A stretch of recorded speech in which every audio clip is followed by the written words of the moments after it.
प्रभु ईसा मसीह में स्नेह की बंधुओं, हमारे पिता ईश्वर और प्रभु ईसा मसीह आप लोगों को अनुग्रह तथा शांति प्रदान करें। प्रेरित काल के आज आखिरी इतवार में हम प्रवेश कर चुके हैं और हमारे मन चिंतन के लिए संत लूकास के सुसमाचार अध्याय 13 वाक्य 22 से 30 हमारे सामने आज मां कलीसिया प्रस्तुत करती है। इसमें शीर्षक के रूप में लिखा गया है मुक्ति की कठिनता। अक्सर लोगों के मन में ये विचार आता है कि किन किन को मुक्ति मिलेगी, किन को मुक्ति नहीं मिलेगी। क्या बहुत सारे लोग मुक्ति से वंचित रह जाएंगे? ये सब हमारे चिंतन का विषय, विचार का विषय है। अक्सर हम जो ईसाई हैं, हम सोचते हैं जो प्रभु यीशु मसीह के चेले नहीं हैं उनको मुक्ति मिलेगी या नहीं मिलेगी।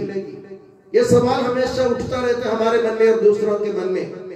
और इसी उपलक्ष्य में एक व्यक्ति जब प्रभु यीशु मसीह यरूशलेम की तरफ जा रहे थे, उनसे पूछा, क्या प्रभु थोड़े ही लोग मुक्ति पाएंगे? तो प्रभु ने उसके उस सवाल का जवाब नहीं दिया।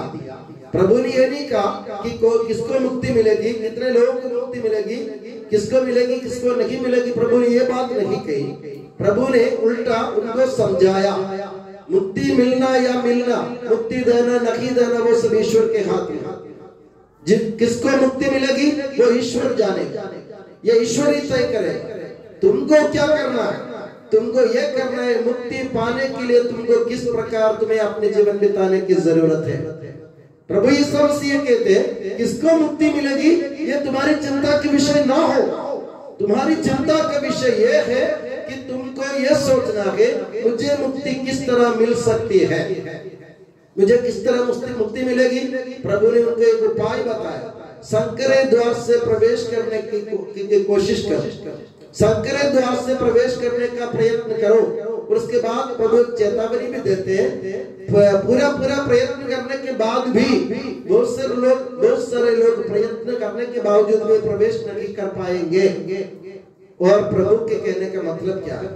हम जानते हैं कि हम इस दुनिया में परदेशी, ईश्वर का राज्य, स्वर्ग राज्य में प्रवेश करना हमारा उद्देश्य, हमारे जीवन का मकसद वही। हर एक इंसान ही चाहता है कि मुझे ईश्वर के साथ में स्वर्ग में बैठना, ईश्वर के साथ में होना मेरे जीवन की इच्छा है, अभिलाषा है।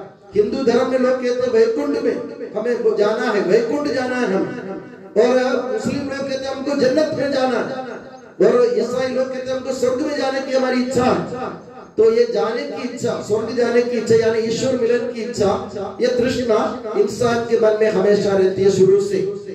अब प्रभु कहते हैं तुम्हारे मन में इच्छा है, तुम्हारे मन में तृष्णा है, तुम्हारे मन में प्यास है, ईश्वर से मिलने की प्यास है, तो तुम एक धार्मिक जीवन बिताने की कोशिश करो। प्रभु ने कहा संकरे द्वार से प्रवेश करो। संकरे द्वार का मतलब यह है जो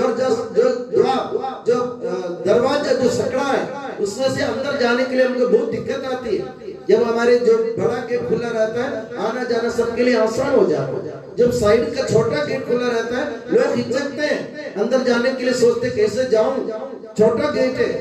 कोई मोटा आदमी हो तो छोटा गेट से अंदर जाना भी मुश्किल है। प्रभु कहते हैं स्वर्ग राज्य में प्रवेश करना कुछ ऐसे ही है। तुमको अपने जीवन में परेशानियों का सामना करना पड़ेगी, परेशानियों का सामना करना पड़ेगा, क्योंकि परेशानी और मुसीबत के बिना, तकलीफ उठाए बिना कोई भी ईश्वर के राज्य में प्रवेश नहीं करेगा। जब तुम धार्मिक जीवन बिताते हो, जब तुम अपने ईश्वर में अपने विश्वास अटूट और अटल रखते हो, तो तुम्हें इस दुनिया में संकट, कष्ट, क्लेश, तकलीफ, परेशानी सबका सामना करना पड़ेगा। इसके अलावा तुमको प्रभु से मिलना, तुम्हारा प्रभु मिलन मुश्किल होगा। क्योंकि प्रभु कहते हैं जो नाश की ओर जो रास्ता जाता है, विनाश की ओर जो रास्ता जाता है वो बहुत चौड़ा है। बहुत सारे लोग उससे चलते हैं क्योंकि वे जाने या अनजाने नाश की ओर कदम बढ़ा रहे हैं। अगर एक छोटे गेट से प्रवेश करना मतलब जो आदमी अंदर जाने के लिए कोशिश करेगा उसे कुछ तो खोना पड़ेगा अपने जीवन में। छोटे गेट का अपने हाथ में बहुत सारे सामान लिए एक छोटे गेट से हम अंदर नहीं जा सकते। जा सकते हैं क्या? नहीं जा सकते। वो जब तक अपने सामान हम छोड़ नहीं देंगे या उसको अलग नहीं करेंगे तो हम उससे छोटे गेट से अंदर जा नहीं पाएंगे। इसी तरह प्रभु कहता है तुम अपने जीवन के सब कुकर्म, अपराध, अन्याय, द्वेष, नफरत सब दूर करो। तुम्हारे मन में ईश्वरीय मिलन की इच्छा अगर हो तो तुम दूसरों से प्यार करना सीखो। प्रभु ने आखिरी में कहा, जब तुम लोग आखिरी में आके, जब प्रभु ने कहा जब घर का स्वामी उठकर द्वार बंद कर चुका होगा और तुम बाहर से कहने लगोगे प्रभु हमें हमारे लिए खोल दीजिए, तो ईश्वर के कहने का मतलब एक है, जब ईश्वर का इस संसार का अंत होगा, जब ईश्वर के राज्य सबके लिए खुला रहेगा, उसके बाद प्रभु ईश्वर के राज्य के दरवाजा बंद करेंगे। तो जो लोग बाहर रहेंगे वे रोने लग जाएंगे, हमें भी अंदर ले लीजिए। तो ईश्वर कहेंगे तुमसे, कुकर्मियों मैं तुमको नहीं जानता, मुझसे दूर हटो। यानी जो लोग कुकर्म करते हैं, अपराध करते हैं, नफरत करते हैं, जो अपने मन में दूसरों के प्रति घृणा रखते हैं, या अपनी जाति पांति की बात करते हैं, या धर्म के नाम पर दूसरों को काटते पीटते हैं, या अन्याय करते हैं, या किसी के साथ ठगी करते हैं, किसी को धोखा देते हैं, ऐसे में से कोई, इनमें से कोई भी लोग ईश्वर के राज्य में प्रवेश नहीं कर पाए। उनके लिए ईश्वर के राज्य का दरवाजा हमेशा बंद रहेगा। इसलिए हमें क्या करने की जरूरत है? हमें इतना करना है हम अपने जीवन से हर प्रकार के अधर्म, कुकर्म दूर करें, बुराई दूर करें अपने जीवन से। बुराई दूर करने के लिए हमें क्या करना है? अपने जीवन में भलाई लाने की जरूरत है। भलाई करना आसान काम नहीं है, मैं आपसे कहता हूँ, भलाई करना आसान काम नहीं है। बहुत सारी भलाई करने के बाद भी हमको ऐसा लगता है कि मैंने इतना कुछ किया फिर भी लोग हमको समझ नहीं पा रहे। मैं अक्सर कहता रहता हूँ, भलाई करना तुम्हारा काम है, चाहे लोग तुमको लात मारे तो भी भलाई करते रहो, क्योंकि इसके अलावा स्वर्ग राज्य में प्रवेश करने के लिए कोई संकरा रास्ता है, तो ये संकरा रास्ता के अलावा कोई रास्ता नहीं है। हमें जो आगे बढ़ना है ईश्वर के राज्य की ओर, तो हमें कांटों से, कंकड़ों से हमें गुजरना होगा।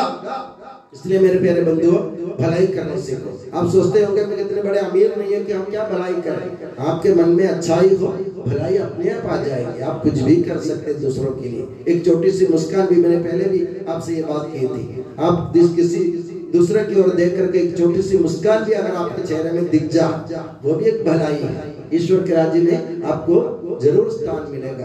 तो मेरे प्यारे बंधुओं, आज से हम अपने जीवन में ये तय करें, मेरे जीवन में अभी तक मैंने कुकर्म किया, अन्याय किया, अपराध किया, द्वेष किया, मैंने विद्वेष किया, मैंने सब लोगों से नफरत किया, घृणा की, ये सब मैंने की। मगर अब टाइम है, प्रभु हमको चेतावनी देते हैं आज के सुसमाचार में, कुकर्मियों मुझसे दूर हटो। तो जो कुकर्म करते हैं वो प्रभु के सामने खड़े होने लायक नहीं है।